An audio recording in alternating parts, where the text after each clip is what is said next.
What is going on, homies? How's it hanging? My name's Wynon, and I'm here just showing you guys my PGL Major Antwerp 2022 Legend Stage predictions, as well as the Y factor choices for each of these teams as to how they can maybe make their run that little bit better and who will be the difference maker for them in the big time games. So, on the screen, as you can see, I have all the teams listed out with all the records I think that they'll have. From top to bottom, you can see that we've got the 3-0 bracket being Cloud9 and FaZe making their way through flawlessly. Just below them, Na'Vi, G2, and Heroic. 3-2 bracket being Vitality, Big Ents. And in the elimination bracket, it is NIP, Outsiders, and Furia, all with 2-3, one map short. Copenhagen Flames, Liquid, and Imperial in the 1-3, and then at the bottom of it all, Spirit and BNE. I have used the PGL Major calculator to make all this possible. I will have a link to that in the description if you want to do it yourself. This is going to be a little bit later in the night for my European members. They'll probably get to see it. For North Americans, however, it'll be a little bit earlier, maybe a little bit late, past where it had already begun, but either way, we can get right into the action. So, starting from the top and making our way down, we're going to kick things off with Cloud9's Y Factor. My choice of who will be the difference maker for them in this event. It'll be Hobbit.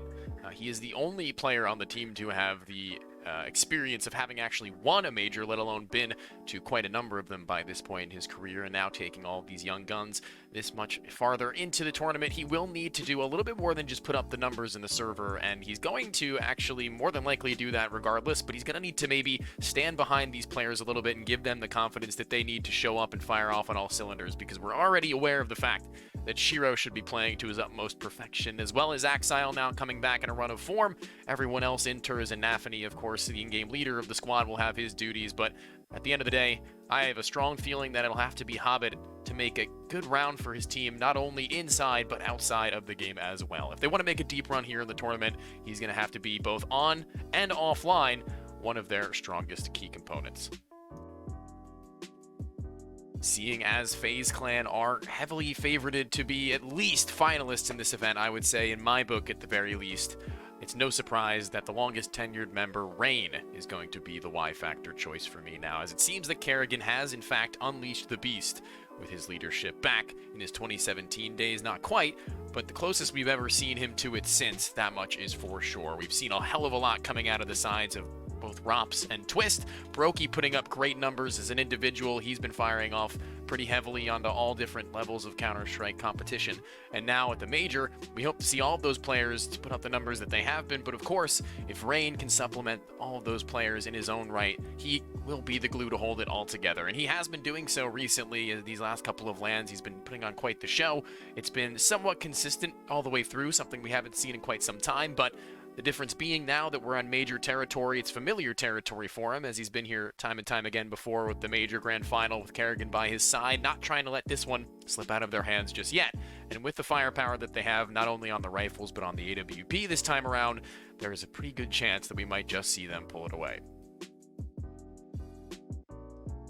Also, not a terrible pick for the 3-0 record. It is going to be Na'Vi, who I have going through 3-1, and there are very few reasons as to why they couldn't make it into the 3-0 bracket, but regardless of that fact, my Y Factor pick is going to be Bit, seeing as he had not too much time to be analyzed by the players and teams around him on his initial debut with Na'Vi. He finds himself in this major with a little bit more data to be sampled, but since then he's had a lot more time to grow as an individual as well, and it seems that Na'Vi have only been on the uptrend in their own right. But maybe with some behind-the-scenes turmoil, maybe if there is something going on inside of the roster, or perhaps if people are just able to read the young player better now in this LAN environment almost 6 months after his major victory in Stockholm, there is a little bit more room to be worked with to try and figure him out in the server, and it's definitely been putting on quite the show in the last couple of lands he's been to as well. Definitely not slowing down by any stretch. He has been that star rifler for this team quite consistently, ahead of Electronic in most, if not all cases, it feels like. Of course, Electronic still very much present inside of the server, but if they want to take this across the line and find themselves a second major title, Bit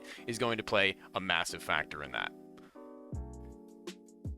Alexi B. in-game leader for G2 Esports. Former entry fragger for both ENCE and OG, he's been most famous for his ability to compose not only the team that he plays for, as well as himself as an in-game leader and an individual, putting up quite the nice numbers statistically speaking. He has been a little bit struggling to make good of his support role now in G2 Esports, seeing as he has so many aggressive, capable players, Jax, as well as Nico, able to take those opening duels quite consistently on that T side. But there's no telling what he might be capable of now in an environment like this, seeing as he does have a little bit of experience under his belt on the LAN stages, especially at a major with ENCE previously. There's something maybe to be looked at about Alexi as he moves into this Legend stage, because his Challenger stage was definitely one to be feared. If he can put up decent numbers, m0NESY can play at least decently enough to find his one from a round-to-round basis, and Nico and Hunter can continue the form that they've stretched across this last period of time. Jax only needs to perform his role even relatively decently, and there's no telling whether or not they can make the final, win the final, or perhaps even bomb out in the group stage unexpectedly if this isn't going to be Alexi B's event. They're going to need all of these youngsters as well as the tenured players to fire, because if they aren't, then maybe, just maybe, G2 might be in a little bit of a pickle. Quite possibly one of the highest gaps between ceiling and floor has Refresh, as we've seen him have crazy stellar events before,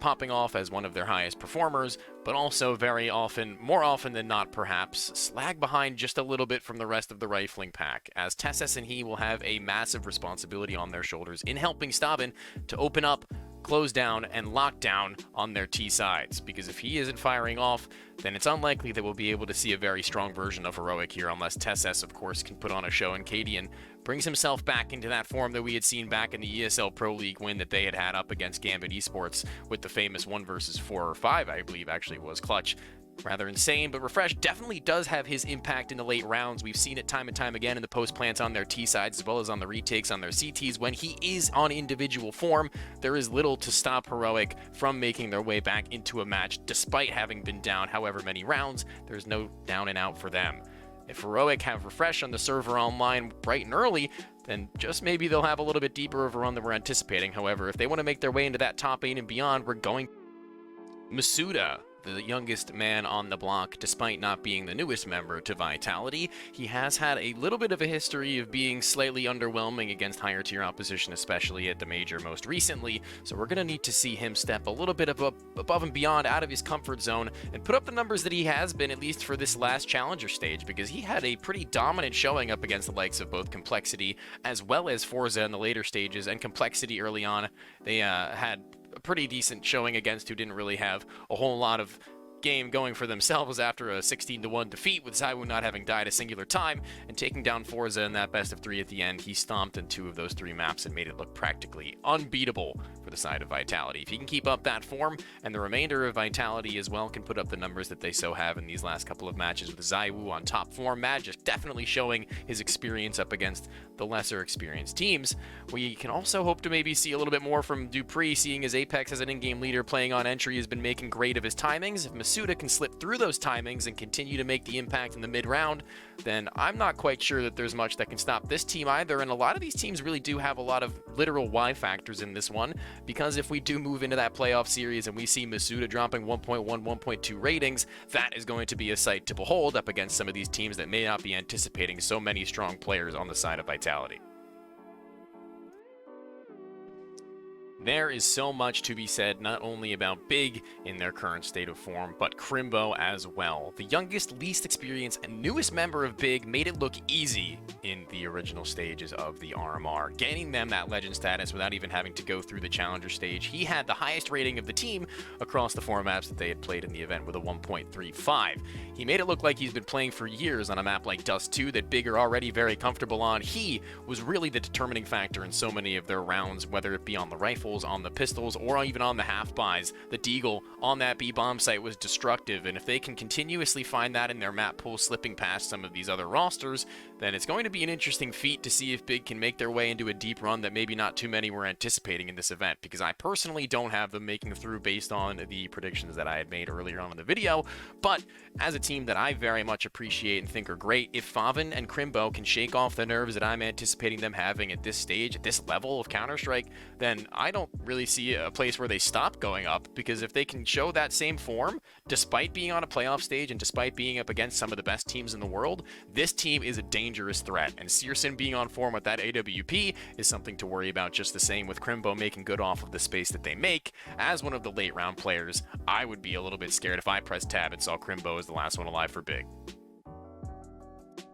Easy for Ents. Well, at least it could be, if we see the version of Hades that we all hope to see and have seen, knowing what he's capable of at the highest levels on that AWP in a previous LAN events. As we see him make his way into the legend stage of this event, however, we're going to have to forget about stages past, because up against G2 Esports in their best of 3 towards the end of that stage, things were looking abysmal from the Polish Opper. And again, we know what he's capable of. We've seen it before. Always good for those standard one-and-done kills, as well as a little bit more explosive, flicky kills and fast, aggressive peaks. He's really versatile in that way that he doesn't really have any sort of weak point. The only weak point that he does seem to have, however, is shaking off those LAN jitters up against the better teams in the later stages, and seeing as we are on the biggest stages, should we make our way towards those playoffs, semifinals, or even, God forbid, the finals, we can't see another performance like the one we saw against G2, or Ents are going to be on the struggle bus, and Hades, well, he'll be the one driving it.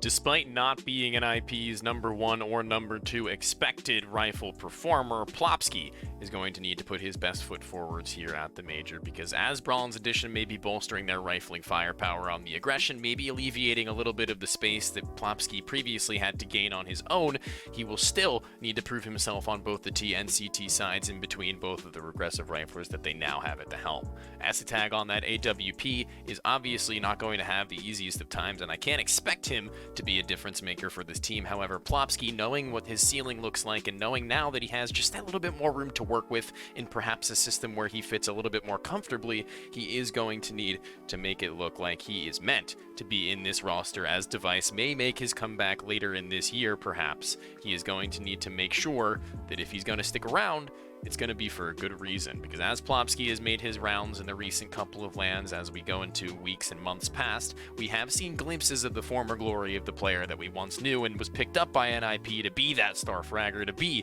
the number 2 behind that of Rez. But moving into the Major, he's going to need to once again prove himself in that spot, or I'm not quite sure whether or not he'll be sticking around come the later end of this year.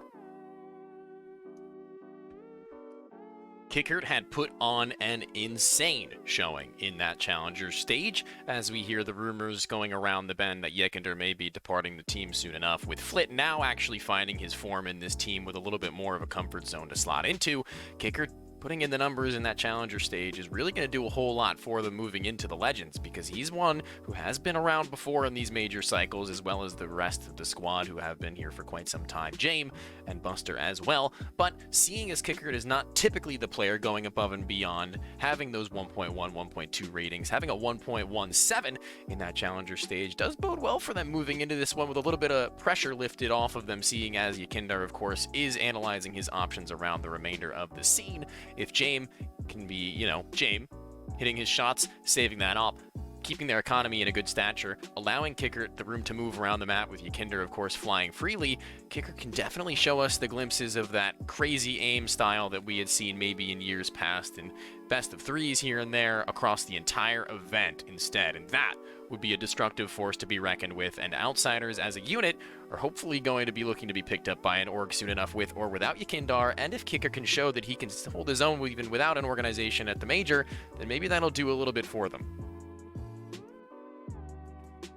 I hate to be that guy, but I personally am not too sold on the idea that this current state of Furia will be able to make themselves a deep run in this event, purely because of the fact that both Safe and Drop have proven a little bit unreliable against better opposition, especially in a LAN environment on those deeper stages, and expecting Quesarado and Yuri to go above and beyond for each of the matches that they make in the best of 3 area, I really can't expect Safey to do a whole much lot. Actually, it's Safe. It's pronounced Safe for anyone who didn't know. I only found that out today. But I can't really imagine that Safe will put up too crazy a number to make it look that good for them past the best of one stage. So if they are going to make that deep run as well as make it look convincing, they're going to need him to come online very quickly. As the ripe age of 27, he finds his first taste of Tier 1 experience. He's going to need to be that powerhouse off that we had seen when Furia had picked him up from Pain. If he's going to show that today, if he's going to show that now, then there's actually a little bit more decent of a shot than maybe I'm giving them credit for, seeing his drop seems to feed off of that energy from his teammates and go into those clutch situations 1v2, 1v3,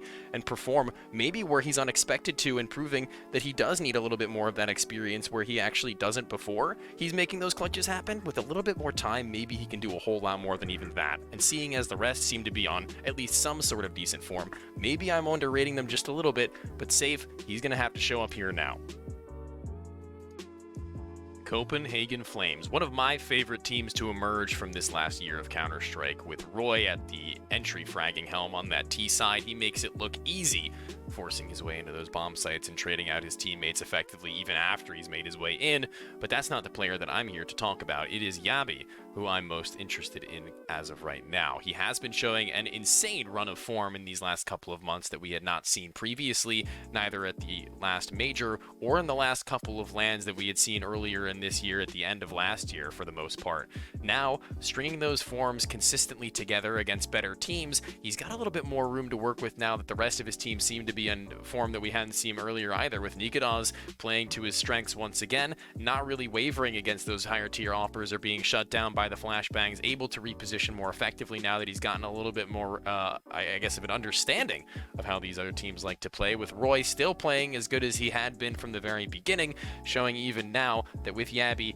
putting up numbers on that second rifle role, if somebody else, perhaps even Zyphon in a little bit more of a passive supportive rifle role, can make something happen as well, then there's actually a little bit more damage to be done than I'm giving them credit for at a 1-3 scoreline, because Yabi has been making the rounds recently, and as I say, if Nikodas and Roy keep playing out of their minds like they have against these lower tier teams and make their way to that upset bracket, maybe winning out more best of ones than I'm expecting them to, there is room for them to make something happen. But at the end of the day, the inexperience might still shine through up against all of the different teams now who have their rosters a little bit more figured out than they had previously. So let's see if they can do what they had last time in Stockholm, or if it will be another flop. Funnily enough, it is Elige who I have as my Y factor, not because he is the best in North America and should be beating these teams, but because he hasn't really been showing me the same player that I've seen for quite some time, touted as the best in North America, with Nafly similarly actually not playing to his absolute tip-top shape, but still out-fragging his compatriot. Neither player looking bad, of course, but not quite the players that we had seen previously. Statistically, they are not quite there. With the eye test, it is still Nafly who seems to be just that much better, as we hope to see Elige put in that form that we hope to see from our number one in North America, quote-unquote. The challenger stage is going to have to be brushed off of his shoulders, as shocks towards the end of it makes it look great.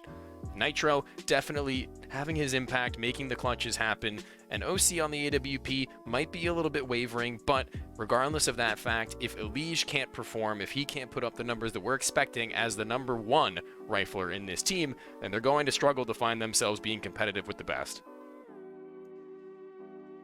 Imperial, perhaps a team that not many people actually anticipated to make it this far, have in fact achieved legend status. Once again, we find Fallen and the boys at a major, all-familiar territory for them in the LAN environment that they oh so missed, and bouncing back after a slightly disappointing showing over in Liquid, Fallen makes this team look a lot better than maybe that one had in the in-game leader position, as he regains not only his mojo as a caller, but as an individual, putting up stellar numbers in the challenger stage alongside Boltz, who looked pretty well himself. Now, as we do go into the legend status, however, if Fallen can actually manage to find that same impact lurking not quite at the end of each of these rounds behind his teammates, but instead lurking between them with both the rifle and the AWP, and finding those slithery kills and closing out rounds late as well, then maybe there's a little bit more to this team than most people actually give them credit for. But not going too crazy onto this one, Imperial are still my 1 and 3 pick. However, if Fallen can make this team look as well oiled as he had in the challenger stage, as well as put up the individual stats that he had, maybe there's just a little bit more to be seen. Team Spirit was definitely a little bit more difficult to predict than I would have liked to. After his brief stint with Team Spirit, after he and Dexter had gotten their loans from Espada, he now finds himself back in the roster with a little bit more room to work with, a little bit more room to wiggle as Chopper sets up a system around him, as well as his other teammates with aggressive riflers who are pretty strong to make their way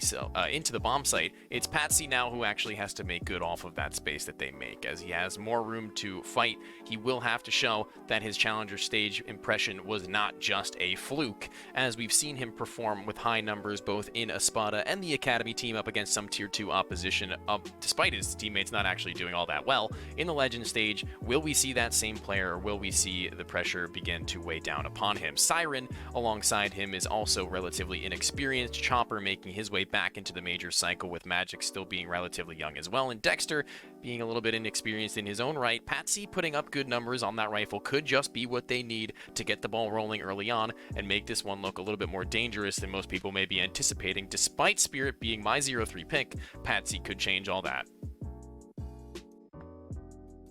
And last but not least, in my book, are Bad News Eagles, a team that came out of nowhere with very little experience across each of these players making the rounds in FPL previously. Synopsy and Juan Flatru now find themselves at a major with a team of Kasavan extent. We've got 5 players all now trying to make themselves known in the scene, not only from their own country, but on an international level as well. In this major cycle, we have to see Synopsy put up the numbers that we'd seen earlier on up against teams like NIP and G2, having quite the crazy eye test for me at the very least, with Juan Flatru making it look easy in the Challenger stage as well towards the end. Both of these players are going to be vital in making this one look easy, because I can't really pin my finger on any of the other members of this roster to go above and beyond up against some of the better aimers, let alone some of the teams that put together very well-composed Counter-Strike all across the board. Rygon putting up a quite actually impressive showing over in the Challenger stage as well, with quite the number of impactful rounds that we haven't seen from him most recently at the very least. Those 3